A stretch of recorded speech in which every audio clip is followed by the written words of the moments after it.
Rosemary is my aunt. She has had an amazing life. She's had a very tough time of it. And a mark of success is that she has been down and up so many times, and she has fought so many battles, and she's landed on top. The greatest gift that my mother gave me is her generosity of spirit. She really walks around this world with kind of open arms, and that's a wonderful, wonderful trait. My mother, Rosario Clooney, who by anyone's measure is nothing less than national treasure. Rosemary's fame continued to grow throughout the 1950s, and she began to do TV and film with stars like Frank Sinatra and Bing Crosby. Me, us. Meanwhile, her records were getting more and more airplay and helped establish her as one of the hottest solo acts of the day. Ella Fitzgerald, Nat King Cole were regular dinner guests at the house, and Bing Crosby was a regular at her house. And Frank Sinatra, she was close to everybody. Rosie was everybody's girlfriend, still is.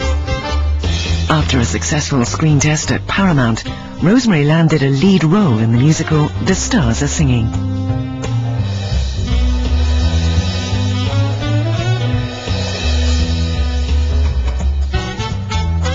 When she returned to Maysville for the premiere in 1953, the town treated her like visiting royalty. And the premiere of her picture, The Stars Are Singing, the theater was packed. This is the Russell Theater, and it was built in 1929, and everybody was up here in front of the theater trying to get a glimpse of Rosemary. We rushed into the theater, we sat down, and Rosemary said, "Is this me?" I said, "Yes, Rosemary, that is you up there on that picture." The picture was bad. So I said to myself, oh my God, what have I gotten myself into? The Stars Are Singing proved little more than a footnote in Rosemary's career. Bing and Danny are bringing you a bonus of holiday cheer early this year. The movie she would be remembered for was the one she made the following year with Bing Crosby and Danny Kaye. I want to wash my hands, my face and hair with snow. The film was Irving Berlin's classic White Christmas. Despite the many blessings of fame, there was something missing for Rosemary, a happy, stable family life. When she met dashing Jose Ferrer, an Academy Award-winning actor, she thought she'd found the answer to her dreams. In many ways, Jose Ferrer became Rosemary's mentor. When I married Joe, he had 4 plays on Broadway. As a director, he was in The Shrike, which won the Pulitzer Prize that year. And she was this young girl with stars in her eyes from Kentucky that really hadn't accepted being amongst all these movie stars, and he just overwhelmed her. He was one of the funniest people that I ever knew in my life. Absolutely hysterically funny. And he was a great teacher. He was brilliant. I'm not so sure that it was love as much as it was just awe and respect.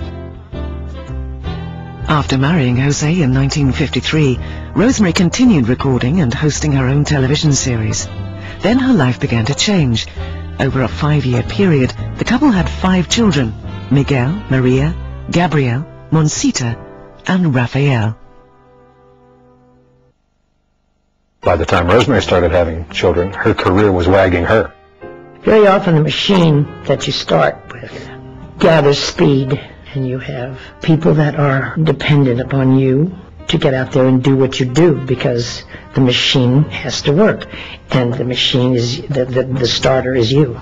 Though Rosemary did her best to juggle her career and growing family, the strain of maintaining a 2-career Hollywood household began to pull her marriage apart. In 1961, Rosemary and Jose divorced. Rosie's divorce from Jose Ferrer just devastated her, because somehow or other she felt, well, here, you know, my mother failed in a marriage, and here I'm failing in a marriage. What's wrong with me? I think the biggest concern as a kid is, what does this mean? What's going to change? Are we going to have to move?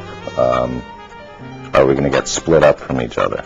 You know, so I think the biggest concerns were those immediate, am I going to be okay? Through the whole divorce proceedings, and certainly all through my life, she made sure that we knew that she thought he was a tremendous father and an amazing individual and a talented man and a so-so husband. The year 1968 marked another turning point for Rosemary Clooney, but this time the road was taking a series of bad turns. The responsibility of holding a family together while keeping up with the frenzied pace of a show business career was taking a heavy toll. A close friend and supporter of presidential candidate Robert F. Kennedy, Rosemary participated in what was to be his final rally in Los Angeles. My thanks to all of you, and now it's on to Chicago, and let's win there. His assassination that night was the final straw for Rosemary. Obviously, prescription medicine and working nonstop and drinking and all those whacked out things played their part. And the assassination was kind of the triggering mechanism to just kind of push her over the edge. After the trauma of the assassination, Rosemary valiantly tried to keep up her heavy schedule of sold-out performances. But the stress was more than she could bear. And